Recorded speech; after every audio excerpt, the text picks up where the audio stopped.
Hello guys, once again welcome back to my YouTube channel. First of all, like and subscribe my channel and press the bell icon for new videos.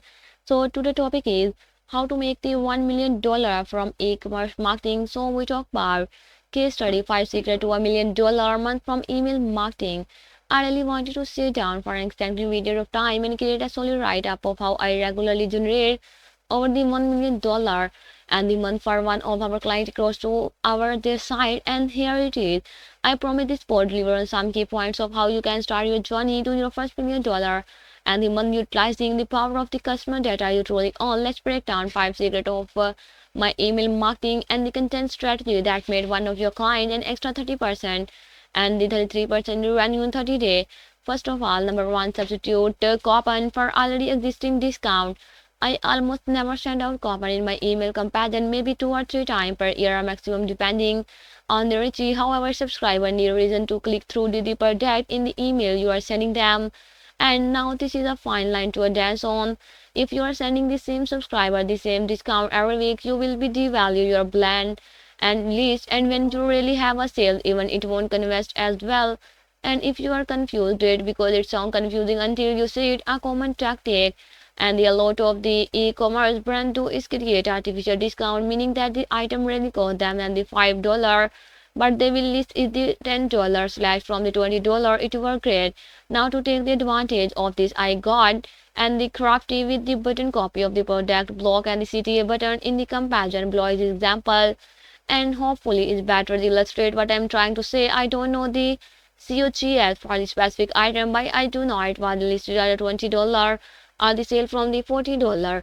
So I simply harnessed a valuable call to action that was already presented on the product page. This way the customer have a reason to click through and the client did not lose any profit from a stupid coupon. I hate coupon resulting in both of us making more money.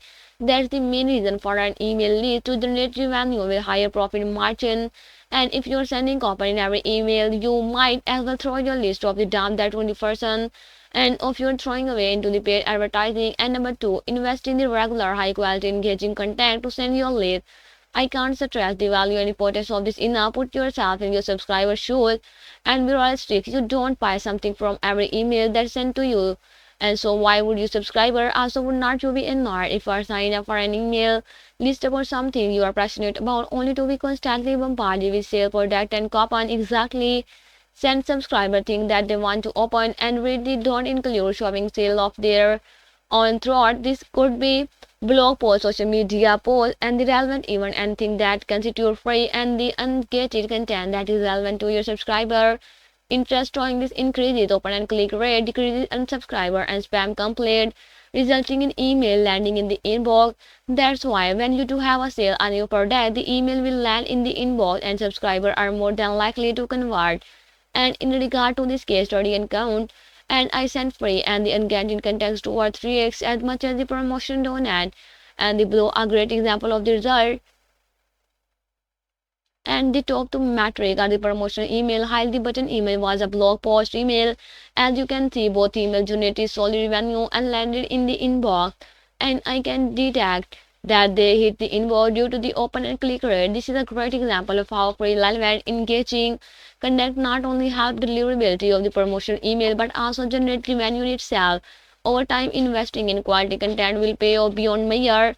And to top it off, having quality, see the pattern here. Content posted to your website really appear with consistent traffic will really help boost your SEO. And number three, we talk about know your KPI and adjust accordingly. There are many metrics to measure with email marketing, but for this poll, let's just focus on the three biggies: open rate, click rate, and place order rate.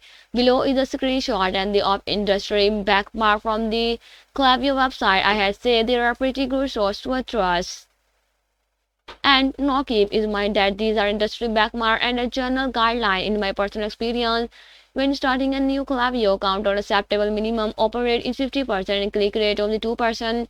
Now these are not what I strive for, and if this is the case, I'm going to begin implementing strategies that increase these metrics. However, anything below those numbers indicate serious issues that need to be addressed. How do I fix these issues? Well, the first step is always deliberately. If you are sending relevant, high quality content and are effort to an engaged list and your KPI are still low, And that means you need to shift your focus out and onto your sender reputation. The best way to begin is to convert your email to start testing subject lines. Sometimes it is simple as using too many spammy words such as the sale, free, limited offer, and the urgent, important. Keep in mind that there's a person who is being using the internet for most their lives on the other end of this email, who is already cautioned about the opening email. So craft your subject line as if that person is right in front of you, and you would not say to someone in person, quick, grab this limited free offer to 8% off today only, and they would call you to idiot for getting in their face and walk away. Moving forward, if your operator is still low, switch your email copy to plain text and link, remove your header logo and the any button including social link, GIF, and the image. Literally nothing else in the email beside plain text and link. Now, keep in mind, if you deliberately in this Parcon, you will have to use this strategy for a while and slowly begin A and B testing your operate with email that have images outside the email and that they don't.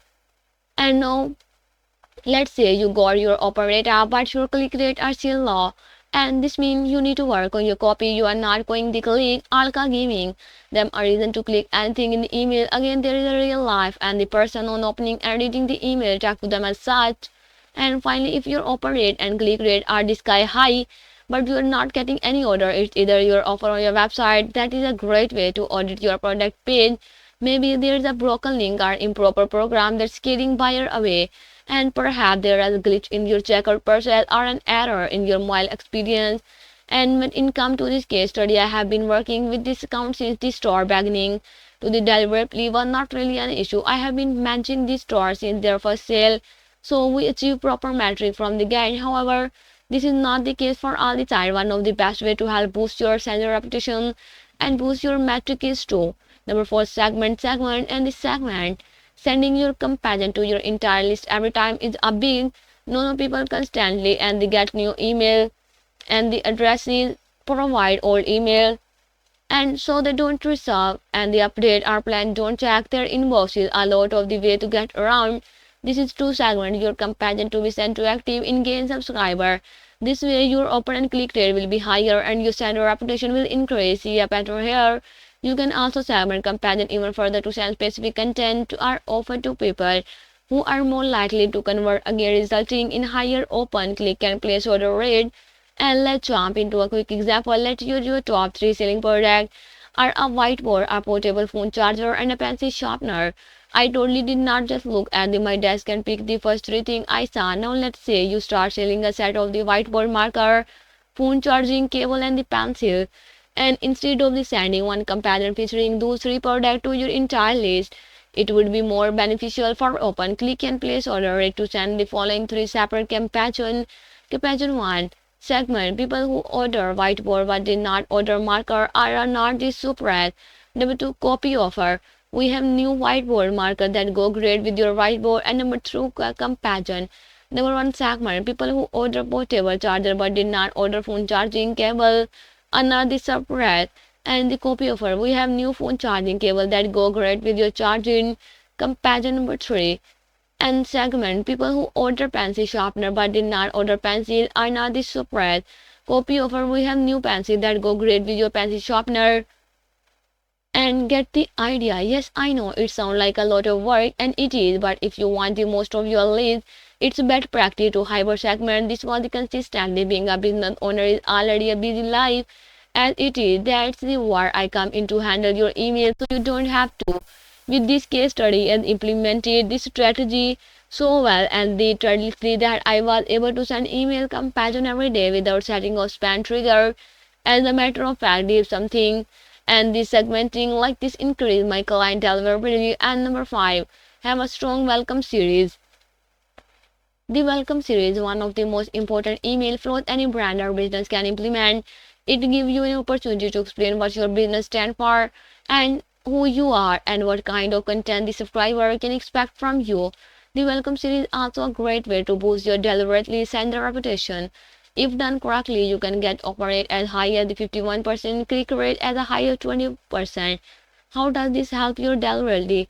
ISP such as Google and Yahoo track your open and click rate as a mass sender with the mindest of the you are guilty as the spanner And until you prove otherwise, how do you prove you are spamming? Well, there are many ways, but giving your customer reason to open your email as well as paying off the open is the main trick, and drawing this is the welcome series is the easier way to do it. In regard to this case study, the welcome series was the flow to generate most of the revenue overall. There was a discount offered in order to give the visitor to the reason to the subscriber, and they had to open the email in order to get the discount. And there it is, the true and roof open tip, an excellent click rate, and every email following the subscriber inbox. I really sat down and dug deep to pull out the 5 highest converting tactics to consistently generate over the $1 million a month for some of larger clients. It was a tough decision, seeing as I had a list of 20 plus percent reason to go into, but really want to read this huge of a blog post. And so the main law is the flow. Email flows are essential to every successful email marketing strategy. Flows are triggered by a customer action when a site visitor abandon their cart or make as the purchase. These allow e-commerce owner to upsell, maintain post-purchase communication, and capture load conservation. Number one, pop-up welcome flow, and the for people who have signed up to your email list via pop-ups. New customer flow trigger by a customer purchase. This flow has one of the highest open rates, so make sure that your copy and design are top notch. And the returning customer flow triggered by repeat purchase. The returning customer flow is a great opportunity to express your gratitude to your customer, make them feel appreciated, and provide the incentive to buy more. Leave a review. And about your brand and social media, abandoned cart, usually 3 emails, and reminding a customer that they left something in their cart. The first is often a simple reminder. The second or third may offer discount or the other buyer incentive. And broad abandon. And this flow operates on the same principle as the abandoned cart flow. It is triggered when a customer look at the particular item but leave the store without adding to it their cart. And when done well, email flows start making revenue for the store almost immediately. In December 2022, a client made 2% of the total store revenue from email flow. In January 2021, just 1 month after working together, our email flow made up 60% of the total store revenue, amounting and to the over $74,000 in just 30 days. And pop-up optimization. Remember that pop-up flow I was talking about? Surprisingly, I have met a lot of e-commerce owners who are scared of pop-up. I get it. We have all visited a store with pop-up for a pop-up. It's annoying like flow. You just need to know how to use pop-up properly. Being my enabling e-commerce setting in Google Analytics, these will tell you how long your users spend your e-commerce store website. Next, calculate the average time customers spend on your website, excluding time spent on checkout page. Have your pop-up appear a second or two before they leave. You know how much I love Klaviyo. Use that tool for your email. But for pop-up, I highly recommend it. Opt-in Monster. Its pop-up tend to have a higher conservation rate than Klaviyo pop-up. It has a load of pop-up option and its software is super. And one of my favorite features of the opt-in Monster is to exit intent pop-up. This trick and mouse activity to redact when your customers are about to leave. If you are unsure about pop-up, start out with A and the exit intent pop-up when a visitor to about to leave. What you have to go to lose by implementing a pop-up. You will see the result. Trust me, pop-ups are fundamental to conservation rate optimization. They grow your email list, increase the conservation, and generate more revenue for your store. Compassion and trust and the email comparison are sent at the e-commerce owner discussion, and they can be divided into 4 categories. Number 1, trust, social proof emails such as customer review. Number 3, promise, product promotion. Number 3, content, long from email on subject relevant to the email commerce state. And the number 5, and the sale and sale announcement and the reminder funnel. Let's just look at the sale comparison. For every sale, even we sent our 4 email and the pre-announcement, grand opening of sale day, a reminder of the sale 2 days later, and an emergency email 2 days following that. This structure works super well for our client, but companion to vary from store to store. Some clients don't really sound real. It's all depend on your offer and what kind of the initiative you want to provide. Just remember, companion are essential as flow. They brand customer communication, build trust, legitimacy, and retain your customer. As I always say, repeat customer are more valuable than new customer. Companion made up over the $14,000 of our client to restore revenue within our first year of working together. And they work. If you would like to read more about this particular client, feel free to check out of the full case study. I love this one just because it shows how email marketing can make a ton of money. I mean that help, but it is a perfect example of how important it is to keep things simple. And if you're gonna take anything from this, let it be simple skill and the fancy field. Work with your data and e-commerce software They are their heart to you. Keep your email clear, straightforward, and simple. Your customer will thank you for it. Do you have any email marketing tips that I have missed? I had love to hear them. Leave them in the comment or drop me a DM or email if you like it. I'm always happy to hear from you. I hope you will enjoy this video. Like and subscribe my channel. Have a nice time. Goodbye.